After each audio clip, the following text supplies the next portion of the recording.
भगवान कृष्ण के वचन जीवन के सबसे कठिन समय में आपको प्रेरित करने की शक्ति रखते हैं। जब आपको दूसरों द्वारा मामूली समझा जाता है और आशा खोने की कगार पर होते हैं, तो भगवान कृष्ण के इन गहराई भरे वचनों में खुद को विलीन करें। भगवान कृष्ण की ज्ञानमयी समझ के साथ आशा की एक प्रकृति का अनुभव करें। यह कोई सरकारी कथन नहीं है, बल्कि एक युक्ति संगत सत्य है जिसे अधिक जानने के द्वारा प्राप्त किया जा सकता है। चलो हम अद्भुत महाभारत की कहानी को याद करें। महायुद्ध की शुरुआत से पहले दुर्योधन को एक विकल्प प्रस्तुत किया गया। उसके पास या तो भगवान कृष्ण खुद हो सकते थे या फिर नारायणी सेना 1 मिलियन से अधिक सैनिकों की एक शक्तिशाली सेना थी। भगवान कृष्ण की शौर्य और शक्ति को अनदेखा करते हुए दुर्योधन ने विचार किया कि संख्यात्मक अधिकार उसकी विजय की गारंटी नहीं देगा।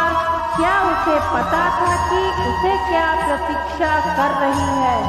जब युद्ध लंबे समय तक चला तो भगवान कृष्ण ने अर्जुन और अन्य पांडवों को विजय की ओर प्रेरित किया।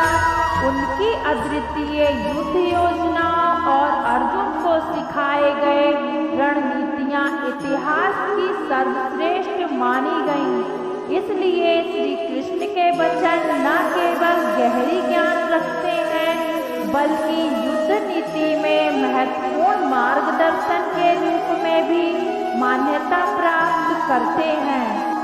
जो मन की खोज में लगे रहे वही सच्चे प्रेम को पाता है।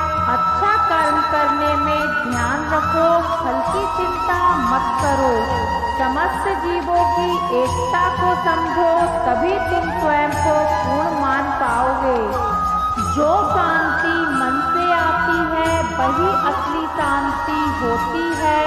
जीवन का मकसद सिर्फ जीना नहीं होता, बल्कि अपने और दूसरों के लिए भागीदारी करना होता है।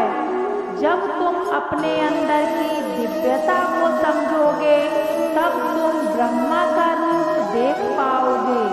भगवान के भक्त सिर्फ मंदिरों में नहीं, बल्कि हर जगह मिलते हैं। प्रेम करो, क्योंकि प्रेम ही जीवन की एकमात्र शक्ति है।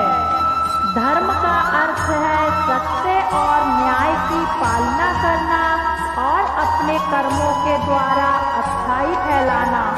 अपने मन को बस में करो, तब सभी विकारों से मुक्ति मिलेगी।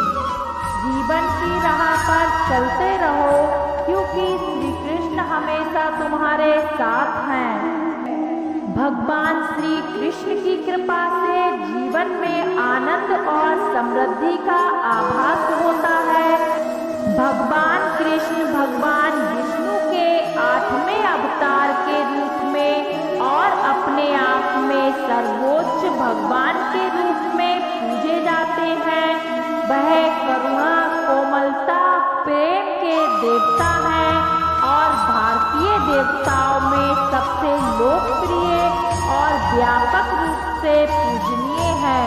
उन्होंने हमें प्रेम, खुशी, धर्म, मोक्ष, भक्ति, योग, ध्यान, धर्म, सत्य के बारे में सब कुछ सिखाया। वह सब कुछ करो जो तुम्हें करना है, लेकिन लालच से नहीं, अहंकार से नहीं, वासना से नहीं, ईर्ष्या से नहीं, बल्कि प्रेम, करुणा, नम्रता और भक्ति के साथ। श्री कृष्ण जी कहते हैं, अगर किसी कार्य को करने में लालच होगा, बेईमानी होगी, जलन होगी, तो वो काम ना तो सही होगा और ना ही उसके परिणाम फलदायी होंगे।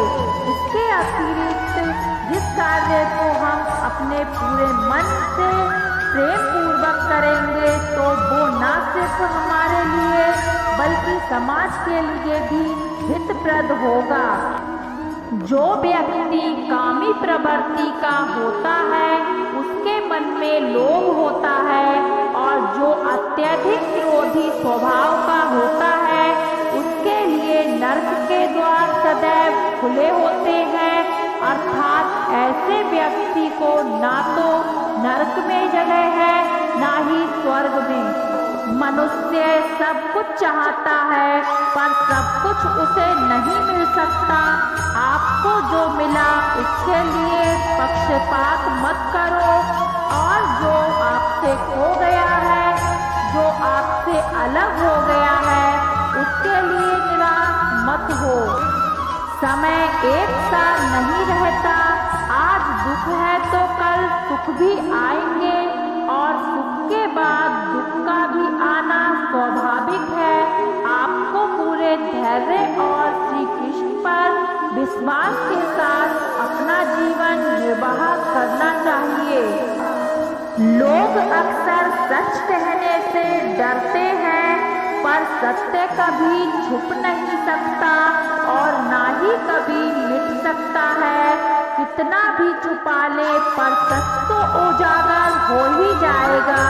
इसलिए जो बात सच पर आधारित हो उसे करने या कहने और मानने से कभी नहीं डरना चाहिए। शरीर का मोह मत करो, यह तो माटी का है, माटी में मिल जाएगा। अमर तो आत्मा है जो परमात्मा में मिल जाएगी। लोग अपने शरीर को सुंदर बनाने में लगे रहते हैं, पर आत्मा की सुंदरता शरीर की सुंदरता से कहीं ज्यादा महत्वपूर्ण है। शरीर तो नश्वर है, मिट्टी ही है, तो मिट्टी में ही मिल जाएगा। आत्मा अमर है, इसलिए आत्मा की सुंदरता पर ध्यान दो। आत्मा की सुंदरता अपने को श्री कृष्ण में लीन करने में मिलती है। जो होता है अच्छे के लिए होता है।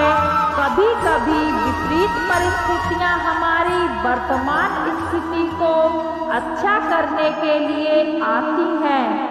मन चंचल है, इसे और संयमित करना कठिन है, लेकिन यह अभ्यास से बस में हो जाता है। मन चंचल होता है, यह इधर उधर भागता है और किसी भी कार्य की एकाग्रता का दुश्मन है। लेकिन यदि ये व्यक्ति के बस में हो जाए तो इससे अच्छा कोई मित्र नहीं है। मन को एकाग्र करना जरूरी है, बस थोड़े से प्रयास और अभ्यास की जरूरत है। मेरे लिए ना तो कोई घृणित है और ना ही कोई प्रिय, ना ही कोई धनी है और ना ही कोई निर्धन। बस जो भक्ति भाव के साथ मुझे याद करते हैं मैं उनका हूँ और वो मेरे। श्री कृष्ण उन्हीं के हैं जो श्री कृष्ण के हैं। भगवान तो बस प्रेम भक्ति के भूखे हैं।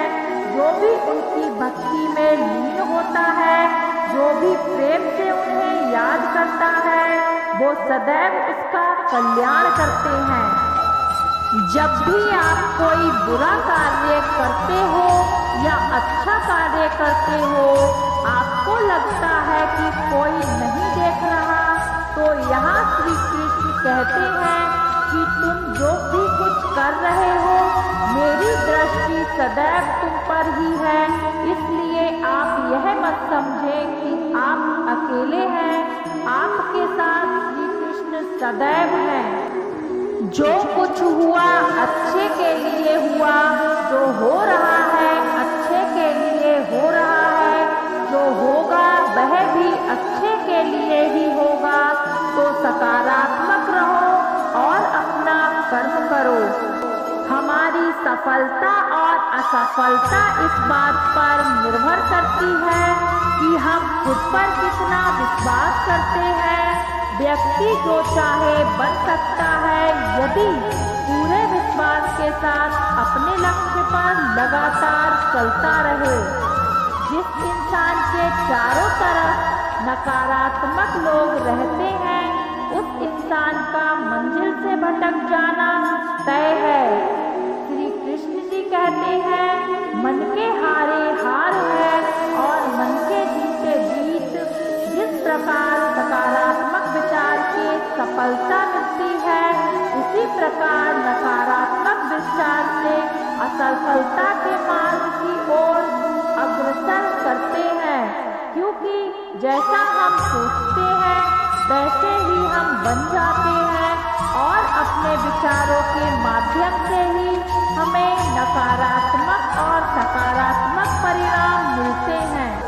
मनुष्य ही एक ऐसा प्राणी है जो कर्म करता है, इसलिए कर्म करना प्रत्येक व्यक्ति का धर्म भी है। कर्म करने वाला व्यक्ति है कर्मवीर कहलाता है। इसलिए कार्य करते रहना खाली बैठे रहने से हमेशा बेहतर होता है। समय हमेशा चलता रहता है, कभी रुकता नहीं। यदि आज बुरा समय है तो कल अच्छा होगा। इसलिए आप बिना किसी स्वार्थ के सिर्फ कर्म कीजिए, फल समय खुद देगा। ना तो समय रुकता है और ना ही एक सा रहता है। बुरा समय हो या अच्छा समय, बदलता जरूर है। आज बुरा समय है तो कल अच्छा, और अच्छा तो फिर बुरा समय जरूर आएगा। सुख के बाद दुख और दुख के बाद सुख आते जाते रहते हैं। इसलिए इस पर हमारा कोई बस नहीं है, लेकिन कर्म पर हमारा बस जरूर है। आप सिर्फ कर्म करिए, फल की चिंता किए बगैर समय आने पर फल जरूर मिलेगा।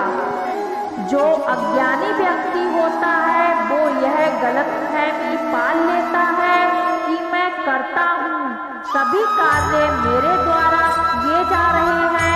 ऐसा जान उसमें अहंकार घर कर लेता है। परंतु इस सृष्टि में जो भी हो रहा है वो तो प्रकृति द्वारा किए जा रहे हैं। अज्ञानता के कारण व्यक्ति में जो है मैं का अहंकार जन्म लेता है, तो उसका पतन होना निश्चित है। श्री कृष्ण जी कहते हैं कि वो किसी के भाग्य के निर्माता नहीं है, व्यक्ति खुद ही अपना भाग्य लिखता है। आप जैसा बीज बोओगे आप वैसी ही फसल काटोगे। आप जैसा कर्म करोगे आपको वैसे ही परिणाम मिलेंगे। यदि विद्यार्थी मन लगाकर पढ़ाई करेंगे तो परीक्षा में सफल होंगे। इसलिए हर व्यक्ति का भाग्य तभी बदलेगा जब वो ऐसे कर्म करेगा। क्या गया तुम्हारा जो तुम रोते हो? तुम इस संसार में क्या लाए हो जो तुमने खो दिया? तुमने क्या पैदा किया जो खो दिया? क्योंकि तुमने जो भी लिया यहीं से लिया, जो भी दिया यहीं पर दिया। आज जिसे तुम अपना कह रहे हो कल किसी और का था और परसों किसी और का होगा, फिर क्यों रोते हो? पूर्ण लगन के साथ अपना कार्य करो, लेकिन उसके फल की इच्छा मत करो। क्योंकि जब आप फल की इच्छा करते हैं तब कहीं ना कहीं आप अपने कार्य में पूर्ण रूप से समर्पित नहीं हो पाते। वो मूर्ख हैं जो प्रेम को बकवास कहते हैं। प्रेम इस दुनिया की जड़ है जिससे दुनिया बनी है। अपनी इच्छा की शक्ति से अपने आप को नया आकार दे। अपने आप को कभी भी स्वेच्छा से नीचा ना होने दें। जिस प्रकार इस शरीर में रहने वाला बचपन युवा अवस्था और वृद्धावस्था से गुजरता है, उसी प्रकार मृत्यु के समय वह केवल दूसरे प्रकार के शरीर में प्रवेश करता है। बुद्धिमान इसके बहकावे में नहीं आते। ना यह शरीर तुम्हारा है और ना तुम इस शरीर के। यह शरीर तो अग्नि, जल, वायु, पृथ्वी, आकाश से बना है और इसी में मिल जाएगा, परंतु आत्मा स्थिर है। फिर तुम क्या हो? तुम अपने आप को मुझे अर्पित करो, यही सबसे उत्तम सहारा है। जो इसके सहारे को जानता है वह भय, चिंता, शोक से सर्वदा मुक्त है। जो पहले विष जैसा लगता है लेकिन अंत में अमृत जैसा स्वाद लेता है, यह सत्व का आनंद है जो स्वयं के साथ शांति से पैदा हुआ है। कर्म मुझसे नहीं चिपके रहते क्योंकि मैं उनके परिणामों से जुड़ा नहीं हूँ। जो लोग इसे समझते हैं और इसका अभ्यास करते हैं वे स्वतंत्रता में रहते हैं। जो व्यक्ति प्रकृति के गुणों से अनासक्त है और जो पूरी तरह से दिव्य ज्ञान में स्थित है, उसका कार्य पूरी तरह से परमात्मा में विलीन हो जाता है। भले ही दुर्बलता ईश्वर द्वारा दी जाती है, लेकिन गरिमा मनुष्य के मन को स्वयं निर्मित करती है। तुम्हारा मोह ही तुम्हारे दुखों का महान कारण है। आत्मा अमर है, ना तो इसे कोई शस्त्र काट सकता है और ना ही अग्नि इसे जला सकती है। जल इसके तेज को बुझा नहीं सकता और ना ही वायु इसे सुखा सकती है। किसी और के जीवन की नकल को पूर्णता के साथ जीने की तुलना में अपने भाग्य को अपूर्ण रूप से जीना बेहतर है। आप बुराई से कुछ समय के लिए बच सकते हो, लेकिन बुराई तो तुम्हें हजारों की भीड़ में भी ढूंढ लेगी, जैसे हजारों की झुंड में बछड़ा अपनी माँ को ढूंढ लेता है। मन तो सफेद रंग का कपड़ा है, जिसे जिस रंग में डुबाओगे वही रंग चढ़ जाएगा। जीवन में सुख ही सुख है। यदि हम आशाओं का त्याग कर दें, जीवन में आधे दुख का कारण आशाएं बड़ी होना है। मैं सभी प्राणियों को समान रूप से देखता हूँ। मेरे लिए कोई बड़ा छोटा, अमीर गरीब नहीं है, ना कोई मुझे कम प्रिय है ना अधिक, लेकिन जो मेरी प्रेम पूर्वक आराधना करते हैं मैं सदैव उनका ही हूँ। मेरा तेरा, छोटा बड़ा, अपना पराया मन से मिटा दो, फिर सब तुम्हारा है और तुम सबके हो। आपको अपना निर्धारित कर्तव्य करने का अधिकार है, लेकिन आप कर्म के फल के हकदार नहीं हैं। अपने कार्यों के परिणामों का कारण स्वयं को कभी न समझें और कभी भी अपने कर्तव्य को न करने के प्रति आसक्त न हो। आप अकेले आए हैं और अकेले ही जाना है, इसलिए खुद पर भरोसा करो। चाहे बुरा ही क्यों ना लग जाए, पर ऐसा सत्य जरूर बोलिए, लेकिन ऐसा झूठ मत बोलिए जो सत्य लगे। प्रेम का अनुभव एक ऐसा अनुभव है जो व्यक्ति को कभी परास्त नहीं होने देता। यदि मन बेचैन है और इसे नियंत्रित करना कठिन है, लेकिन अभ्यास के द्वारा इसे बस में किया जा सकता है। वक्त से हारा या जीता नहीं जाता, बल्कि वक्त से तो सीखा जाता है। राधे राधे।